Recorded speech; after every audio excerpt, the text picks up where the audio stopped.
ഓരോ തിരിച്ചുവരവിലും അതിശക്തമായ കഥാപാത്രങ്ങളിലേക്കാണ് ഉർവശി എന്ന നടി പ്ലേസ് ചെയ്യപ്പെടുന്നത്. ഇപ്പം നമ്മൾ നേരത്തെ പറഞ്ഞ പോലെ തന്നെ ഇപ്പം സിനിമയിൽ നായികാ പ്രാധാന്യം കുറയുന്നു, നായികമാർക്ക് കാലമില്ല എന്ന് പറയുന്നിടത്തും ഉർവശി എന്ന് പറയുന്ന വീണ്ടും ഈ ജഗദമ്മ ആയാലും ഉള്ളൊഴുക്കായാലും ചേച്ചിക്ക് വേണ്ടി കഥാപാത്രങ്ങൾ ഉണ്ടാക്കപ്പെടുകയാണ്. തമിഴിലായിക്കോട്ടെ, ഏത് ലാംഗ്വേജിലായിക്കോട്ടെ. അതെന്താന്ന് തോന്നിയിട്ടുണ്ടോ ചേച്ചിക്ക്? അങ്ങനെ എന്തോ ഞാൻ എന്തോ ഒരു ഗുരുത്വം, നമ്മുടെ ഗുരുക്കന്മാരുടെ ഒരു അനുഗ്രഹം എന്ന് വേണം പറയാൻ. എല്ലാ കാലങ്ങളിലും എൻ്റെ ഡയറക്ടേഴ്സും എൻ്റെ റൈറ്റേഴ്സും എന്നെ വിശ്വസിച്ച് ഏൽപ്പിച്ചിരുന്നു.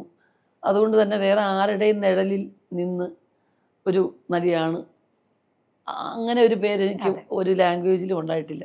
ഇന്ന നായകൻ്റെ കൂടെ കുറേ പടങ്ങളിൽ അഭിനയിച്ചത് കൊണ്ട് ഒരു നടിയായിട്ട് നിലനിന്നു എന്നെ ആരും പറയാറില്ല. അതൊക്കെ തന്നെ വലിയൊരു ഭാഗ്യം. നമ്മൾ ഒരു ക്യാരക്ടർ കിട്ടുമ്പോൾ അത് അവരുണ്ടായിരുന്നെങ്കിൽ ആ റോള് നന്നായേനെ എന്ന് പറയിപ്പിക്കുക എന്നുള്ളിടത്താണ് വലിയൊരു കാര്യമെന്ന് എനിക്ക് തോന്നിയിട്ടുള്ളൂ. അപ്പം നമ്മൾ ഓർക്കും KPSC ലളിതാന്ന നടി, നെടുമുടി വേണുവിനെ ഓർക്കും.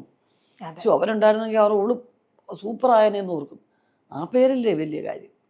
അല്ലാതെ ഒരു സൂപ്പർ സ്റ്റാർ ഉണ്ടായിരുന്നു, ആ സ്റ്റാർ ഉണ്ടായിരുന്നെങ്കിൽ കൊള്ളായിരുന്നു എന്ന് ആര് പറയുന്നു? അതിൽ കാര്യമില്ല. ടൈറ്റിൽ ഉണ്ടാക്കുന്ന എളുപ്പമാണ്. നമ്മൾ വിചാരിച്ചാൽ നമുക്ക് തന്നെ അത്യാവശ്യം ഇന്നത്തെ കാലത്ത് അതൊരു വലിയ ബുദ്ധിമുട്ടുള്ള കാര്യമില്ല. ഇപ്പം ശിവൻ ചേട്ടൻ കഥയും തിരക്കഥയും എഴുതിയാണ് ജഗദമ്മ വരുന്നത്. ശിവൻ ചേട്ടന് മുന്നേ ഞങ്ങൾക്കൊരു റൈറ്റർ ഉണ്ടായിരുന്നു, ഉത്സവ പിറ്റേന്നും പിടക്കുഴി കൂവുന്ന നൂറ്റാണ്ടും ഒക്കെ എഴുതി ഉർവശി. എന്തുകൊണ്ടാണ് ചേച്ചി പിന്നെ പേന അങ്ങ് അടച്ചു വെച്ചത് 2 സിനിമയ്ക്ക്? ഞാനത് നമുക്ക് കുത്തിയിരുന്ന് എഴുതാനും നോക്കത്തില്ല കുട്ടി. അന്നും കുത്തിയിരുന്ന് നമ്മൾ എഴുതിയതല്ല. ഒരു തിരക്കഥ പേപ്പറിലാക്കുക എന്ന് പറഞ്ഞാൽ സാധാരണ കാര്യമാണോ? അന്ന് ഇതുപോലെയുള്ള 2 മണിക്കൂർ 10 മിനിറ്റ് ഒന്നുമല്ല, 2.5 മണിക്കൂർ 2.25 മണിക്കൂറുണ്ട് പടം.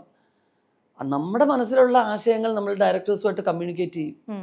അത് അതേപോലെ പകർത്താനൊരു എഴുത്തുകാരൻ തീർച്ചയായിട്ടും വേണം. നമ്മൾ പറഞ്ഞതിനേക്കാൾ നല്ല പഠിപ്പും തൊങ്ങലും വെച്ച് നന്നാക്കാൻ ഒരാൾ വേണം. അപ്പം എല്ലാ കാലത്തും അതുണ്ടാവും. പിന്നെ പറയുന്ന ഇങ്ങനെ കാലം മാറുന്നതിനനുസരിച്ച് മോഡേണായിട്ട് ഒരു ചിന്താഗതി ഉള്ളവർക്ക് അത്തരം കഥകൾ പെട്ടെന്നുണ്ടാവും. ഞാനൊക്കെ കുറേ പഴയ മനസ്സുള്ള ആളാണ്.